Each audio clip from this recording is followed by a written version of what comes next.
5 June 1944, minutes after midnight. A routine Allied radio message claims a vast convoy is crossing the channel. German commanders panic, shifting entire armies in the dark, waiting for an invasion that never comes. 300,000 troops frozen by a LIE from a single radio operator. How did one fake transmission, crafted at the climax of D-Day, deceive an entire army?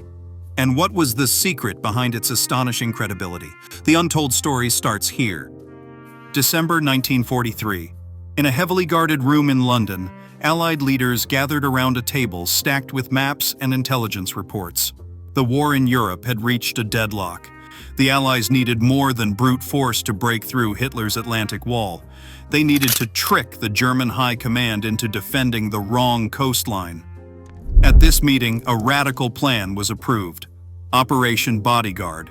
Its objective was clear: hide the true time and place of the coming invasion, and convince the Germans that the main blow would fall at Pas-de-Calais, not Normandy. The stakes could not have been higher. If the Germans guessed the real target, the Allied landings would face overwhelming resistance. The deception would need to be total: physical, psychological, and technical. Planners called for a campaign unlike any before. Armies would be conjured from thin air, divisions invented on paper, and radio waves would carry the footsteps of phantom soldiers. It would take the combined efforts of MI5, military intelligence, and a new breed of deception specialists. Every detail mattered, from forged paperwork to the timing of fake wireless transmissions. To execute such an operation, the Allies committed vast resources. Teams of artists and engineers constructed inflatable tanks and dummy landing craft along the English coast. Intelligence officers crafted false trails for German spies to discover. Most crucially, a network of skilled radio operators and double agents would feed a steady stream of misleading information directly into German ears. The goal was not just to fool a handful of analysts, but to paralyze entire armies, forcing the enemy to hold back their best divisions in the wrong place at the wrong moment. This was the machinery behind the greatest deception of the war. Every false convoy, every coded message, every whisper in the static was part of a larger design. The Allied command had set the stage for an illusion so convincing that it would shape the fate of the continent. The next step?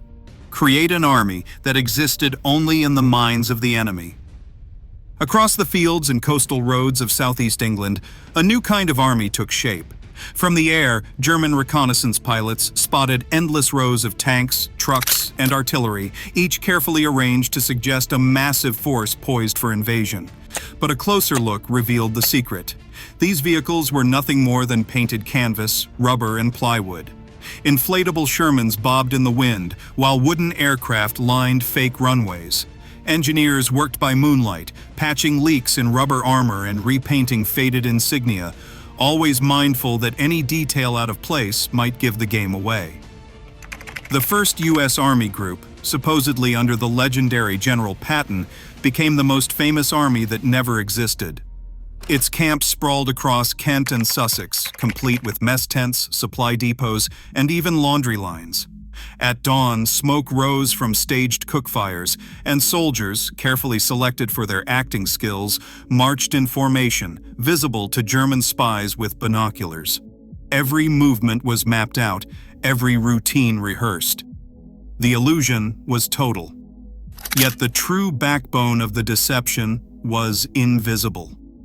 Teams of wireless operators, working in shifts around the clock, filled the airwaves with scripted radio chatter. They mimicked the busy signals of entire divisions on the move. Requests for fuel, updates on imaginary convoys, coded orders for non-existent regiments. Schedulers tracked every transmission, ensuring the volume and rhythm matched those of a real army group. Messages were sometimes encrypted, sometimes left in plain language, all to mirror the habits German signals intelligence expected to find. Behind the scenes, logistics officers and deception planners coordinated the flow of information with military precision. Every fake supply request, Every staged argument over the radio, every report of a broken-down truck was logged and timed to fit the daily pattern of Allied operations. The result was a living, breathing force, one that existed only in the minds of the enemy, but cast a shadow large enough to shape the fate of Europe. Juan Pujol Garcia, a slight, bespectacled Spaniard living quietly in London, became the most trusted source in the German intelligence network without ever setting foot behind enemy lines. To the Abwehr, he was Arabelle, the linchpin of a sprawling spy ring feeding streams of Allied secrets. In truth, every report, every whispered tip, every coded message came from his imagination and a single radio set hidden in a nondescript flat. Over the course of 1944, Pujol and his British handlers sent more than 500 messages to German intelligence. Each one was carefully crafted to sound plausible, sometimes including real but harmless details, sometimes spinning entire operations out of thin air. His reports built a tapestry of falsehoods layered with just enough mundane truth to pass the closest scrutiny.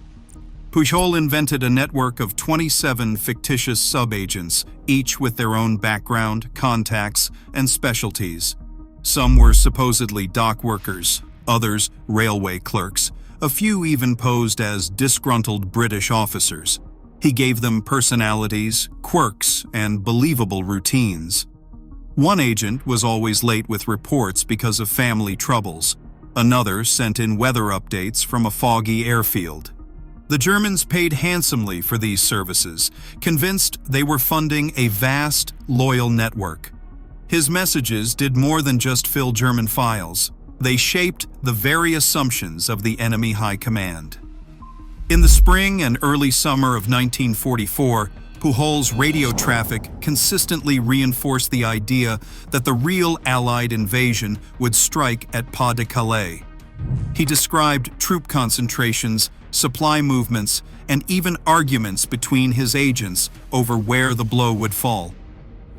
By June, German analysts cited Arabelle's network as the most reliable source in Britain. The steady, convincing pulse of his transmissions made him indispensable. When the time came for the most important message of all, the Germans would have no reason to doubt a single word. On the morning of June 9, 1944, a coded transmission left a nondescript flat in London, bound for German intelligence headquarters by way of Madrid. The message, attributed to the trusted agent Arabelle, claimed that after conferring with his supposed network of sub-agents, he could confirm an Allied order of battle of 75 divisions in Britain. This figure was not just an exaggeration. It was a deliberate inflation, at least 25 divisions above reality. The message followed established radio protocols, using recognized call signs and encryption methods familiar to the Abwehr. Every detail matched the rhythm and technical habits of genuine Allied traffic, from the phrasing of logistical requests to the precise timing of the signal bursts. Within hours, the report reached the desks of analysts at Fremde Heere West, the German Army's intelligence branch. Their daily digests, drawn up for the Oberkommando der Wehrmacht, flagged Arabelle's transmission as highly reliable. Over months, Arabelle's network had proven itself with a steady stream of plausible, well-timed reports. Now, with the invasion underway in Normandy, this latest message landed with extra weight. The analysts did not hesitate. The claim of 75 divisions was copied, summarized, and relayed to the highest levels of command. Inside the war rooms of OKW, staff officers pored over the intercepted report. The numbers seemed to confirm every expectation. The real Allied blow was still to come, and the Normandy landings were a diversion. Orders went out to maintain maximum alert in the Pas-de-Calais. Armored and infantry divisions were told to hold their ground. The credibility built through months of careful deception had paid off. One radio operator's message, routed through a chain of trusted hands, now held the fate of hundreds of thousands of men in suspense. In the days after the Normandy landings, the German 15th Army sat in readiness along the coast of Pas-de-Calais. Their orders were clear: hold every position, await the main Allied blow.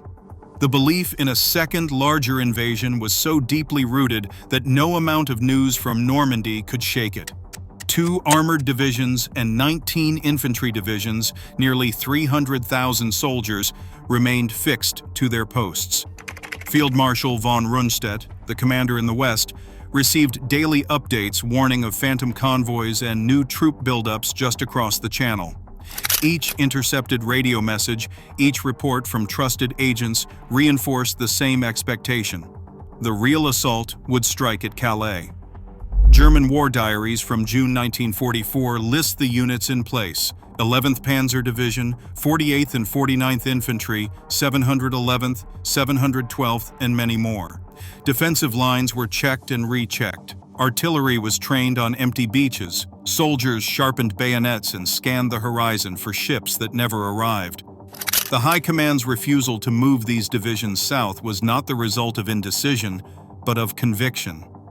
Hitler himself demanded that the 15th Army stay put, convinced by intelligence summaries that a massive Allied force still waited in England. The effect was paralysis. While the fighting raged in Normandy, the bulk of German strength in northern France remained untouched, locked in place by the shadow of a threat that did not exist. Every day that passed, Allied troops in Normandy gained ground and built up their positions, while the divisions at Calais waited for an invasion that would never come.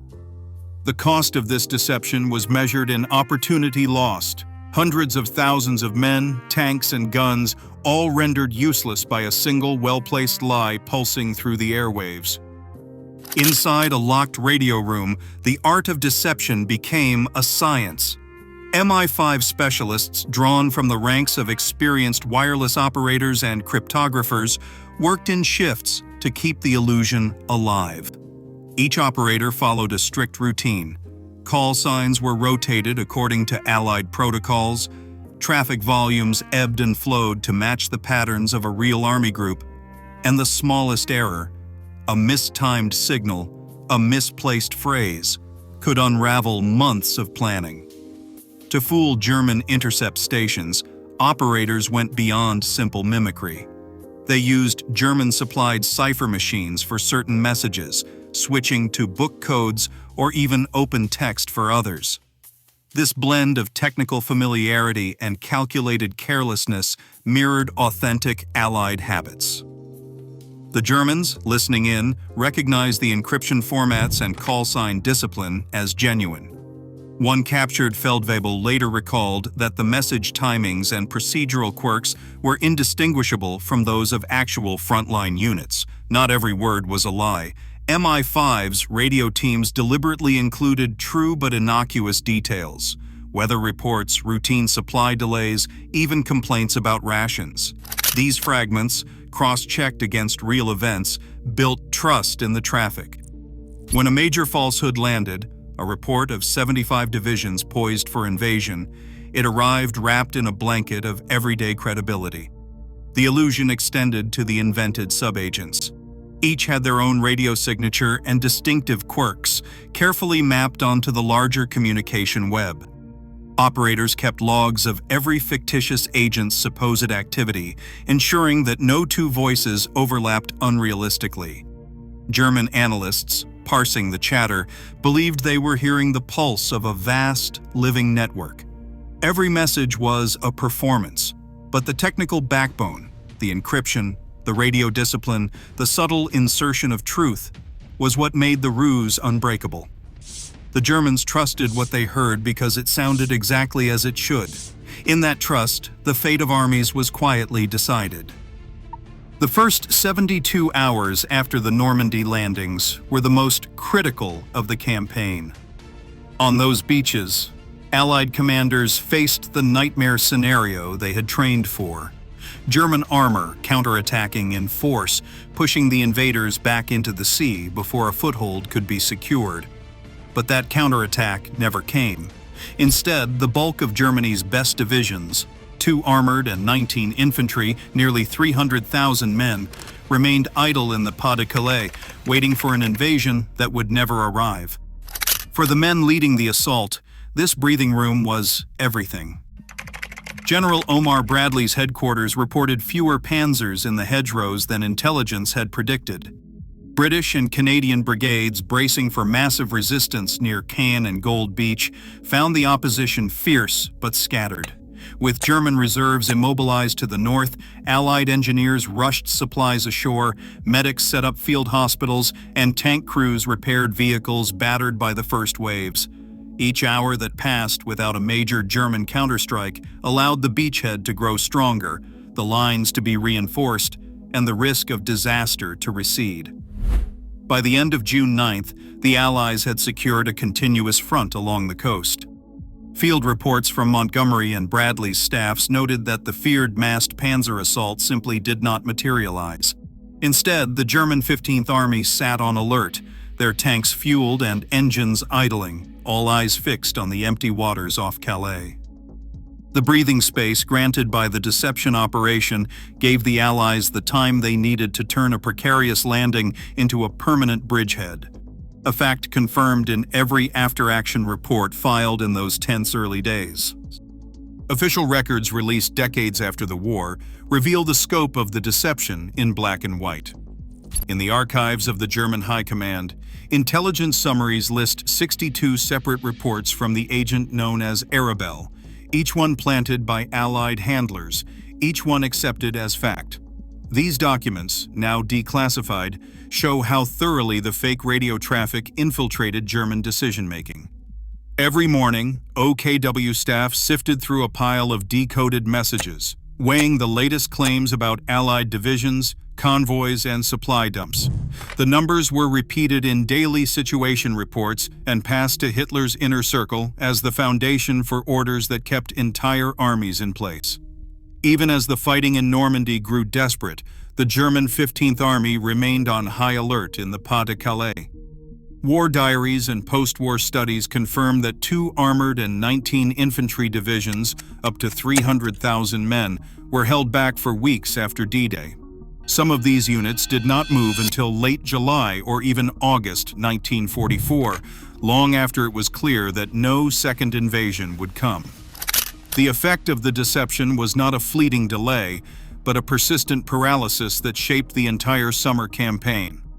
Historians tracing the paper trail have found that the Garbo network's messages were not just background noise.